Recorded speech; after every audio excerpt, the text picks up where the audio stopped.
আপনি কি সুস্থ থাকতে চান সহজভাবে? তাহলে জেনে নিন এমন 3টি সোনালী নিয়ম যা প্রতিদিন মেনে চললে আপনি থাকবেন ফিট আর সুস্থ। চলুন শুরু করি। 1 নম্বর, শরীরে 70% পানি, তাই প্রতিদিন অন্তত 8 থেকে 10 গ্লাস পানি পান করুন। এতে শরীর পরিষ্কার থাকবে, ত্বক সুন্দর হবে আর ক্লান্তি দূর হবে। 2, রোজ অন্তত 30 থেকে 40 মিনিট হাঁটুন। ওজন কমে, ডায়াবেটিস, প্রেসার নিয়ন্ত্রণে থাকে। ভোরবেলা কিংবা বিকেলে গ্রাম্য পথ ধরে একটু হাঁটুন, শরীর ও মন দুই ভালো থাকবে। 3, রাতে অন্তত 6 থেকে 8 ঘন্টা ঘুমানো জরুরি। ঘুম কম হলে শরীর দুর্বল হয়, রোগ প্রতিরোধ ক্ষমতা কমে। মোবাইল একটু কম ব্যবহার করুন, শান্ত মনে ঘুমান, সকালে জেগে উঠবেন সতেজ হয়ে।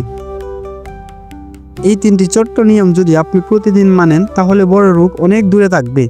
সুস্থ থাকতে চান তাহলে লাইক দিন, শেয়ার করুন বন্ধুদের সঙ্গে আর সাবস্ক্রাইব করতে ভুলবেন না সাওয়ার হেলথ টিপ চ্যানেলটি।